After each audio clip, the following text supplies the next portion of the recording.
सुमन और आरती दोनों बहनें थी। उन दोनों में बिल्कुल भी नहीं बनती थी। दोनों में आए दिन किसी न किसी चीज को लेकर लड़ाइयाँ होती थी। इन दोनों की लड़ाई से उनके माता पिता अक्सर परेशान रहा करते थे। ऐसे ही अब सुमन और आरती के माता पिता को उनकी शादी की चिंता सताने लगती है।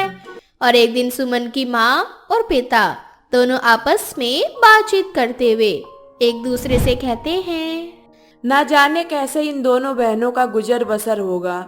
दोनों आए दिन लड़ती रहती हैं। इतनी तो कोई देवरानी जेठानी आपस में नहीं लड़ती होंगी जितनी लड़ाई इन दोनों बहनों के बीच में होती है। वही बात है ना, जिनकी बहनें नहीं हैं उन्हें बहनों की कमी महसूस होती है और इन दोनों को कोई कदर ही नहीं है। इन्हें तो ये सोचना चाहिए कि आगे जाकर दोनों की शादी हो जाएगी और दोनों हमेशा हमेशा के लिए अलग हो जाएंगे, तो कम से कम जो 2-4 पल एक साथ बिताने को मिल रहे हैं उसे अच्छे से बिता लिया जाए। कोई बात नहीं, जीवन इनका है और इनको कैसे गुजारना है, कैसे चलाना है, ये इनके हाथ में है। तभी आरती और सुमन के पिता के पास किसी का फोन आता है। थोड़ी देर बाद आरती की माँ आरती के पिता से कहती है, किसका फोन था? किससे इतनी देर तक बात करने लग गए आप? अरे वो दरअसल बात ये है ना कि कल सुमन को देखने के लिए लड़के वाले आ रहे हैं, तो तैयारी अच्छे से कर लेना। बस किसी तरह से सुमन घर से जाए तो कम से कम आरती इस घर में अकेली रहेगी। फिर भी इन दोनों के बीच कोई कलेश नहीं होगा और शायद अलग होने के बाद भी इन दोनों को एहसास होगा कि बहन का प्यार क्या होता है। अब ऐसे ही अगले दिन सुमन को देखने के लिए दिल्ली के काफी बड़े बिजनेसमैन का रिश्ता आता है, जिसका नाम विवेक था। विवेक अपनी माँ मेनका और छोटा भाई अनुज के साथ सुमन को देखने के लिए आता है। थोड़ी देर बाद सुमन वहाँ आती है। विवेक और सुमन एक दूसरे को पसंद कर लेते हैं और आपसी सहमति से दोनों परिवार वाले सामान और विवेक का रिश्ता फिक्स कर लेते हैं। इसके बाद मेनका सुमन की माँ से कहती है, चिंकी बहन जी, हमारे पास ना किसी भी चीज की कोई कमी नहीं है। दिल्ली में हमारा बहुत ही बड़ा बिजनेस है और हम चाहते हैं कि एक साथ हम 2 शादियां कर लें। हमें आपकी छोटी बेटी भी बहुत अच्छी लगी, तो मैं आपकी बेटी आरती का रिश्ता अपने बेटे अनुज के लिए मांग रही हूँ। आपको किसी भी चीज की कोई चिंता करने की जरूरत नहीं है। शादी का खर्चा हम खुद उठा लेंगे। बस आप अपनी दोनों बेटियों को हमारे घर भेज दो। दिल्ली में बहुत बड़ा बिजनेस था और छोटा परिवार था। ये देखकर सुमन के माता पिता आरती का रिश्ता भी अनुज के लिए मान जाते हैं। थोड़ी देर बाद सब रिश्तेदार अपने घर चले जाते हैं। ये देखकर सुमन और आरती दोनों आपस में लड़ते हुए कहती है, यहाँ तो तू वैसे भी मेरा जीना हराम कर देती है, अब ससुराल में भी मेरे नाक में दम करेगी। मुझे ना कोई शौक नहीं है। अभी जाकर माँ को मना कर देती हूँ कि मुझे कोई शादी वादी नहीं करनी, और उस घर में तो बिल्कुल नहीं जिस घर में तू जाएगी। उन दोनों की किचबिच सुनकर वहाँ उनकी माँ आती है और उन दोनों से कहती है, ये क्या सुन रही हूँ मैं कि शादी नहीं करनी है तुम दोनों को? इतना अच्छा रिश्ता आया है तुम दोनों के लिए, अपना भविष्य देख लो। लड़ाई झगड़ा जिंदगी भर करनी है। हम लोगों ने तो गरीबी में अपना जीवन जी लिए जैसे तैसे। मैं नहीं चाहती कि तुम्हारा जीवन भी ऐसे ही जाए जैसे हमने दिए हैं। इसीलिए मैंने आरती का रिश्ता अनुज के लिए मान गई, क्योंकि ऐसे अच्छे रिश्ते ना बार बार नहीं मिलते। माँ चाहे कुछ भी हो जाए, मैं तो नहीं करने वाली शादी उस घर में जिस घर में ये डायन जाएगी। तो एक काम करते हैं, मैं मर जाती हूँ और तुम्हें जो दिल करता है वो करो। तुम्हें जितनी लड़ाई करनी है लड़ो। तुम दोनों को मेरी कसम है, ससुराल में जाने के बाद अगर दोनों ने लड़ाई करी तो देख लेना, मैं खुद खुशी कर लूंगी। अच्छा ठीक है माँ, हम वादा करते हैं कि हम कभी लड़ाई नहीं करेंगे। अब ऐसे ही समय बीतता जाता है। अब आरती और सुमन दोनों की शादी बड़े ही धूमधाम से विवेक और अनुज के साथ हो जाती है। शादी होने के बाद वो दोनों बहनें बड़े अच्छे से अपने ससुराल को संभाल लेती है। लेकिन कहते हैं ना कि जब 4 बर्तन आपस में हो तो उनमें खटपट तो जरूर होती है। ऐसे ही एक दिन सुमन किचन में काम कर रही थी। इसी बीच आरती सुमन से कहती है, सुमन, तू ना ज्यादा जेठानी बनने की कोशिश मत कर। देख रही हूँ तू काम में ना बहुत ही ज्यादा कटौती कर रही है। तेरे से ज्यादा काम तो मैं कर रही हूँ। हाँ तो मैं हूँ तेरी जेठानी, इसमें कोशिश करने की क्या जरूरत है? और ना छोटी है छोटी बनकर रह। देख, मैं ना लड़ाई नहीं करना चाहती, चुपचाप ना कल मेरे साथ बराबरी का काम करेगी। इस घर की बहू तू भी है, मैं भी हूँ। तुझे अगर दिक्कत परेशानी होती है तो मुझे भी होती है। अगर मैं झाड़ू लगाऊंगी तो तू पोछा लगाएगी, और मैं बर्तन धोऊंगी तो तू कपड़े धोगी, समझी? अच्छा, तो तू सिखाएगी मुझे कि क्या करना है क्या नहीं? धीरे धीरे ये लड़ाई अब एक युद्ध में छिड़ जाती है। दोनों ये भूल जाती है कि अब ये उनका मायका नहीं बल्कि ससुराल है। दोनों सब कुछ भूलकर आपस में एक दूसरे से बुरी तरह से लड़ाई करने लगती है।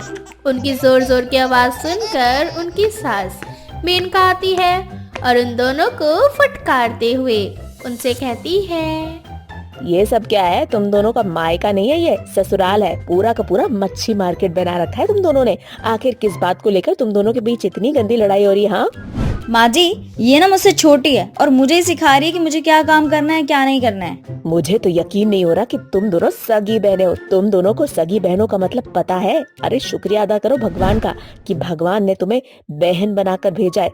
और उससे भी ज्यादा अच्छी किस्मत तो तुम्हारी ये है कि तुम्हारी शादी भी एक घर में हुई है। वरना बचपन से जिसके साथ हम रहते हैं और अचानक से जब शादी हो जाती है, शादी होने के बाद उनकी किस्मत उन्हें दो अलग अलग रास्तों पर ले जाती है, तब जाकर उन्हें उनकी कमी महसूस होती है। और तुम दोनों को तो ये कमी महसूस नहीं हो रही है। क्यों? क्योंकि भगवान ने तुम्हें बचपन से साथ में रखा है और शादी होने के बाद भी तुम्हें साथ में रखा है। अरे कदर करो ऐसे रिश्ते की, और कदर करो उस संस्कार की जो तुम्हारे माँ बाप ने तुम्हें देकर यहाँ पर भेजा है। हाँ माँ जी, आप बिल्कुल सही कह रही हो। शादी होने से पहले ही माँ ने हमें सिखा कर भेजा था कि हम कभी लड़ाई नहीं करेंगे। यहाँ तक कि उन्होंने हमें कसम भी दे दी थी, लेकिन हम दोनों बहनों ने बचपन में आकर माँ की कसम भी तोड़ दी और ससुराल में आकर लड़ाई भी कर ली। हर माँ बाप अपने बच्चों को अच्छा ही सिखाते हैं, लेकिन अगर बच्चे थोड़ा सूझबूझ से काम लेना शुरू कर दे तो कभी भी कोई भी उनके माँ बाप के ऊपर उंगली नहीं उठा सकता। हर चीज को पॉजिटिविटी में लो। अगर तुमने कोई काम ज्यादा कर लिया तो तुम कम नहीं हो जाओगी, बल्कि ये सोचो कि इससे तुम्हारी बॉडी को ही बेनिफिट मिलेगा।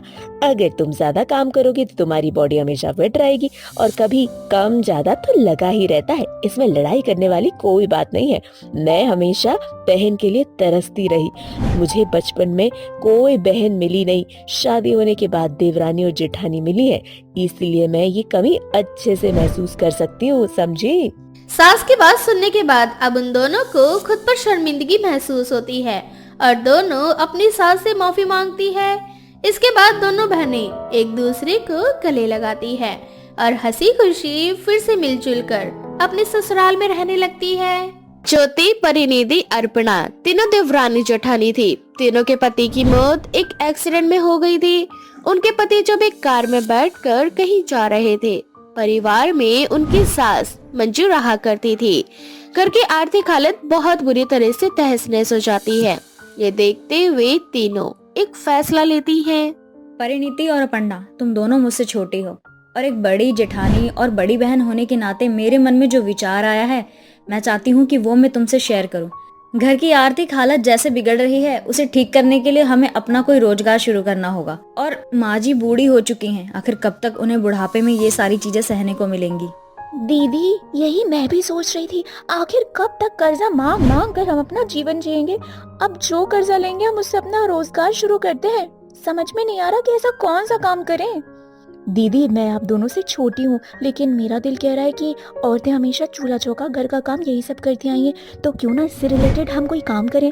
मेरा मतलब है कि हम तीनों अपना एक ढाबा खोल लेते हैं ना, जिसमें हम बहुत ही सस्ता खाना बनाकर बेचेंगे, जिससे अमीर हो या गरीब वो सभी लोग इसे खा पाएंगे। अपर्णा बिल्कुल सही बोल रही है, क्योंकि हम तीनों बहुत ही कम पढ़ी लिखी हैं। बाहर जॉब मिलना तो मुश्किल है हमारे लिए, ऊपर से इतनी काली हैं कि कोई भी काम पे रखना तो चाहेगा ही नहीं। वैसे भी हम तीनों रसोई का ही काम करती रहती हैं, और एक हाउस वाइफ ये सारे काम तो बड़े ही आसान तरीके से कर सकती है, बशर्ते हम तीनों के बीच एकता बनी रहे। अगर एकता नहीं रहेगी तो हम कोई भी काम नहीं कर सकते। दीदी, आप बिल्कुल सही कह रहे हो, क्योंकि आसपास के लोग तरक्की देखकर ना बहुत चलने लगते हैं।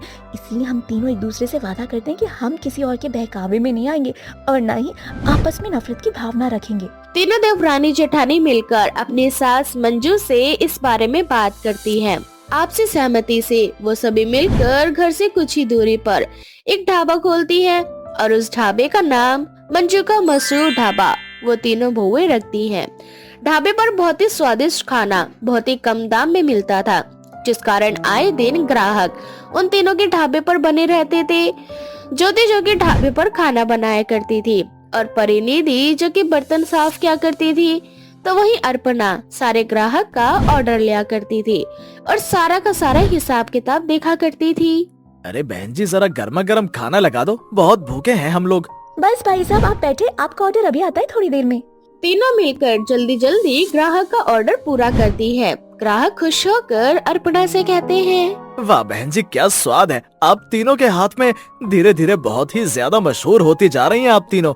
आप तीनों की एकता देखकर सभी लोगों को आप तीनों से सीख लेनी चाहिए कि कैसे सगी बहनें न होने के बाद भी आप तीनों देवरानी जेठानी होने के बाद भी कैसे एक दूसरे के साथ मिलजुल कर रहते हैं और अपने जीवन में तरक्की करते हुए आगे बढ़ रही हैं। बस भाई साहब, आप लोगों का प्यार बना रहे। बाकी मैं तो यही कहूंगी कि लड़ाई झगड़े में क्या रखा है। मिलजुल कर सारी दिक्कतें और सारी मुश्किलों का सामना करना आसान होता है, वरना हमारे जीवन में दुखों का बहुत बुरा पहाड़ टूटा था और उससे निकलने में हम तीनों को बहुत समय लगा था और हम तीनों ही थी जो एक दूसरे को संभाल रहे थे। अब ऐसे ही समय बीतता जाता है। उन तीनों का ढाबा बहुत अच्छे से चलने लगता है। मंजू को भी अपनी बहुओं पर बहुत गर्व महसूस होने लगता है। तो वहीं आसपास के कुछ लोग ज्योति, अर्पणा और परिनिधि की एकता देखकर जलने लगते हैं। एक तो हमारे कर्म फूटे हैं कि हमारे नसीब में ऐसे गंवार बहुएं लिखी हुई हैं भगवान ने, जो कि किसी काम की तो है नहीं। सारा दिन बस 4 रोटी बेल लेंगी और फिर दिन भर लड़ाई झगड़ा, यही सब चलता रहता है इनका। और एक मंजू की बहू को देख लो, विधवा है, ऊपर से इतनी काली, फिर भी अपनी सास का और पूरे घर की जिम्मेदारियों को उन तीनों बहुओं ने अपनी सर पर उठा रखा है। जलन होती है मुझे तो मंजू से कि आखिर उसकी बहुएं इतनी समझदार और अच्छी क्यों है। नीलम जो कि मंजू की पड़ोसन थी, उसे मंजू के घर की हर खबर रहा करती थी। नीलम मंजू की बहुओं के बीच की एकता और उनकी तरक्की को देखकर उससे जलने लगती है। वह ठान लेती है कि वो मंजू की बहू के बीच की एकता को तोड़कर ही रहेगी और उनका काम हमेशा हमेशा के लिए बंद करवा कर रहेगी। ऐसे ही एक दिन ज्योति ढाबे की सब्जियों के लिए मार्केट जा रही थी। तभी नीलम ज्योति के पास पहुंचती है और उससे कहती है, अरे ज्योति बेटा, तुम तो बहुत मेहनत करती हो, भगवान तुम्हारी ऐसी बहू हर किसी को दे। खाना बनाती हो, ढाबे पर जाती हो और जाकर तुम फिर खाना बनाती हो और फिर घर का काम भी करती हो। अरे तुम्हारी जैसी जेठानी अगर किसी को मिल जाए तो कल्याण हो जाए जीवन का। आंटी जी, ये सारी चीजें इसीलिए होती हैं क्योंकि मेरी जो देवरानी है ना, वो मेरी बहनें हैं और वो मुझे हमेशा सपोर्ट करती हैं। अरे बेटा, तब भी देवरानी कभी बहन नहीं होती। मैं तो देखती हूँ सारा काम तू ही करती है और उसके बाद भी जो फल मिलता है वो उसे तुम तीनों बराबरी से बांट लेती होगी। क्या फायदा ऐसे काम का। आंटी जी, आपका बहुत बहुत शुक्रिया और आपसे मैं इतना कहना चाहती हूँ कि आप कृपया करके अपने घर में ध्यान लगाएं कि आपके घर में क्या हो रहा है, क्या नहीं हो रहा है। मेरे घर और परिवार के ऊपर आप नजरें बिल्कुल भी ना बनाएं, क्योंकि मुझे पता है कि मेरे को अपने परिवार वालों के लिए क्या करना है क्या नहीं। और हाँ, आपका बहुत बहुत शुक्रिया, आपने इतना सोचा मेरे बारे में। नीलम को बहुत गुस्सा आता है और वो ठान लेती है कि अब तो इनको ढाबे का काम बंद करवा कर ही रहेगी। नीलम अब अर्पणा के पास जाती है और उसके कान भरते हुए उससे कहती है, अरे छोटी बहू, सुना है कि तुम कोई काम नहीं करती। तुम्हारी जेठानी ज्योति ने मुझे बताया कि तुम सिर्फ और सिर्फ हिसाब किताब भी करती हो ढाबे पर। ज्यादातर तो काम ज्योति ही करती है। आंटी जी, दीदी ने ऐसा कहा आपसे? हाँ, वही तो मैं देखती हूँ, सारा काम तो तुम कर रही हो, लेकिन इसके बाद भी वो पड़ोस में जाकर ना तुम्हारी चुगलियाँ करती है कि मेरी देवरानी तो कोई काम नहीं करती। ये तो गलत बात है ना बेटा। हाँ, आने दो आज दीदी को, आज तो आमना सामना होकर ही रहेगा देवरानी और जेठानी का। आखिर उनकी हिम्मत कैसी हुई मेरी चुगली करने की, वो भी आपसे। आंटी जी, आपको क्या लगा आपसे मैं ऐसी बातें करूंगी? अरे मुझे अपनी दीदी पर पूरा भरोसा है। हम तीनों के पास इतना समय ही नहीं है कि हम एक दूसरे की बुराई करें। तो एक काम कीजिए, कृपया करके ना आप यहाँ से जाइए। हाँ। नीलम को फिर भी समझ नहीं आता कि उन तीनों के बीच एक दूसरे को लेकर बहुत गहरा विश्वास है, जिसे वो तोड़कर भी नहीं तोड़ सकती। लेकिन फिर भी नीलम हार नहीं मानती और वो पहुँचती है परिनिधि के पास और परिनिधि से कहती है, अरे परिनिधि बेटा, आज सुना है अरे आंटी जी, मुझे ना आपके बारे में सब पता है। तो आपने क्या सुना है क्या नहीं सुना ये मुझे बिल्कुल भी नहीं जानना है, क्योंकि मेरे पास इतना टाइम नहीं है कि आपकी चुगलखोर बातों को समय दूं। कृपया करके आप यहाँ से जाइए, मेरे पास बहुत सारे काम है, उसमें दिमाग लगाना, ना कि आपकी इन फालतू बातों में। हाँ। नीलम को बहुत ही बेइज्जती महसूस होती है और वो वहाँ से चली जाती है। ऐसे ही कुछ दिन बीत जाते हैं। नीलम बड़े ही प्यार से मंजू के ढाबे पर खाना खाने के लिए आती है। ज्योति उसका खाना लगा देती है। खाना खाने के बाद नीलम के मुंह से झाग निकलने लग जाता है। आसपास के लोग उसे अस्पताल में भर्ती करवाते हैं। ज्योति, अर्पणा और परिनिधि तीनों बहुत ही ज्यादा घबरा जाती हैं। आखिर ऐसा क्या हुआ जो नीलम की तबीयत इस तरह से खराब हो गई? ये मामला अब पुलिस में चला जाता है। पुलिस कुछ दिनों के लिए तीनों बहुओं को ढाबा बंद करने को कह देती है। छानबीन के बाद पता चलता है कि नीलम के खाने में जहर मिला हुआ था, जिससे पुलिस तीनों बहुओं को जेल में डाल देती है। ये सब देखकर मंजू को बहुत बुरा लगता है। मंजू को पूरा यकीन था कि उसकी बहुएं ऐसा काम नहीं कर सकती। ढाबे के पास एक सीसीटीवी कैमरा लगा हुआ था। सीसीटीवी कैमरा को देखकर मंजू पुलिस से कहकर उस सीसीटीवी कैमरा की फुटेज निकलवाती है, जिसमें साफ दिखाई देता है कि नीलम ने खाने में जहर खुद मिलाया था। ये सबसे बड़ा सबूत था उन तीनों बहनों को बेगुनाह साबित करने में, और आखिरकार वो तीनों बेगुनाह साबित हो जाती है और अंत में नीलम को सलाखों के पीछे डाल दिया जाता है। राम प्रकाश अपने बेटे राकेश और बेटी सुनीता के साथ एक गांव में रहा करता था। उसका हंसी खुशी भरा पूरा परिवार था। एक दिन की बात है, उसकी बेटी सुनीता अचानक बेहोश होकर गिर जाती है। अरे सुनीता, क्या हुआ? तुम खड़े खड़े कैसे गिर गई? आंखें खोलो सुनीता। पापा, सुनीता को क्या हुआ है? ये बेहोश कैसे हो गई? राकेश, इसको लेकर जल्दी से वैद्य जी के पास चलते हैं। राकेश और राम प्रकाश दोनों सुनीता को उठाकर वैद्य जी के पास लेकर जाते हैं और वैद्य सुनीता की जांच करता है।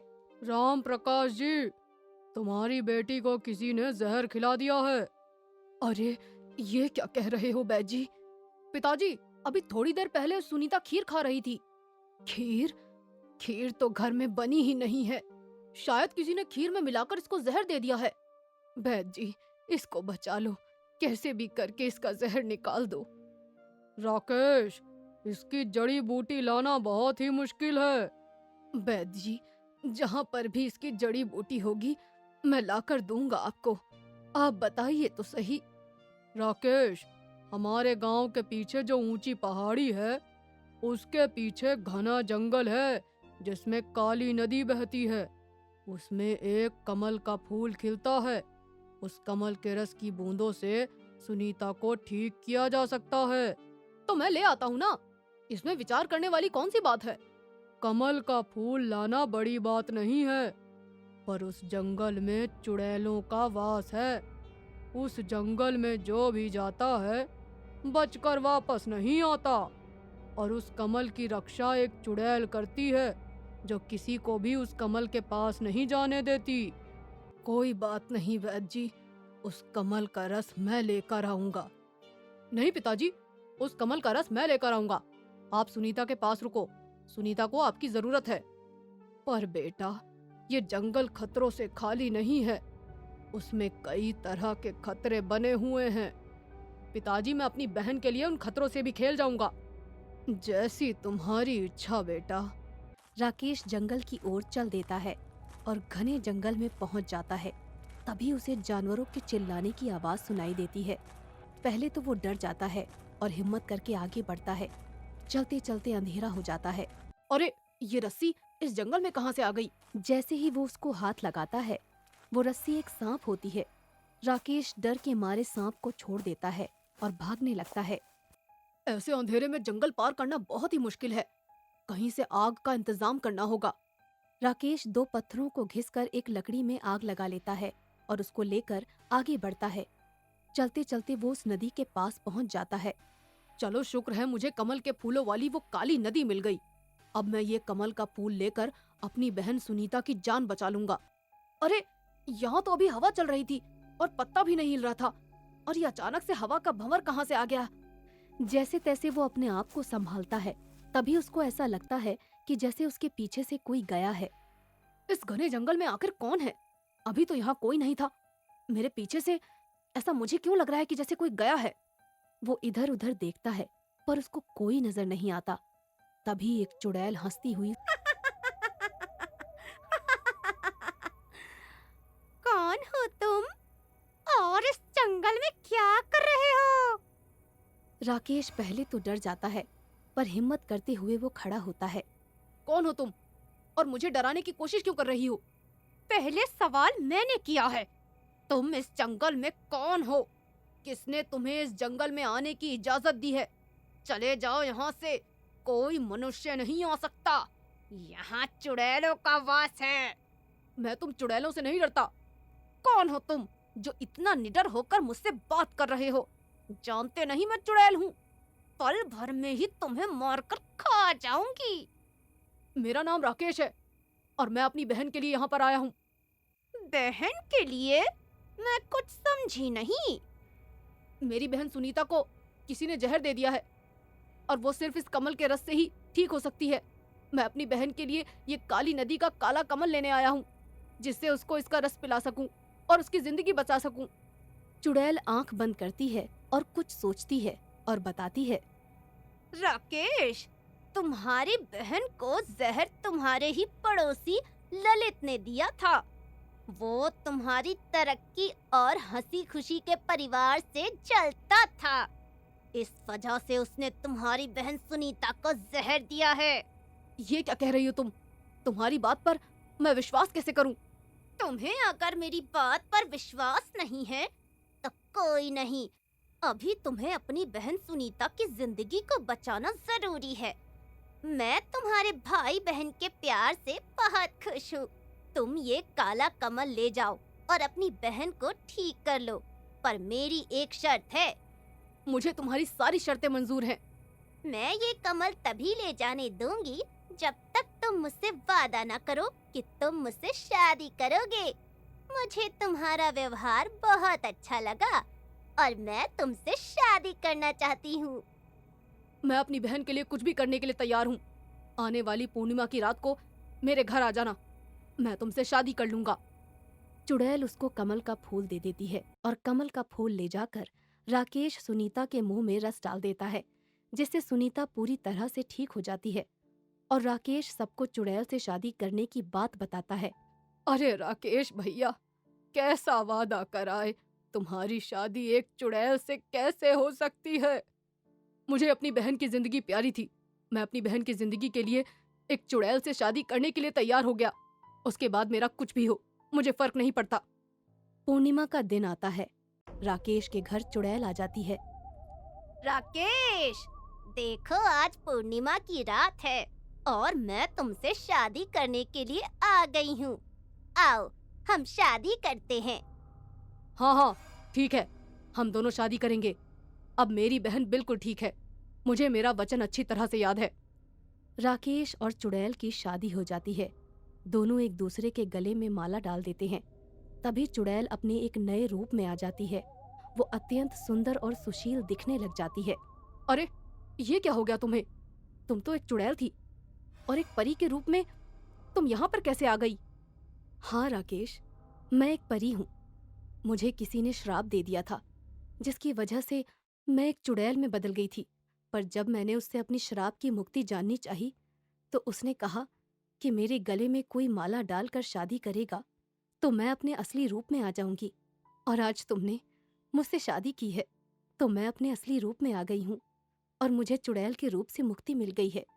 तुम्हारा ये एहसान मैं कभी नहीं भूल पाऊंगी। नहीं नहीं, इसमें एहसान की क्या बात है? अब तो तुम मेरी धर्म पत्नी हो।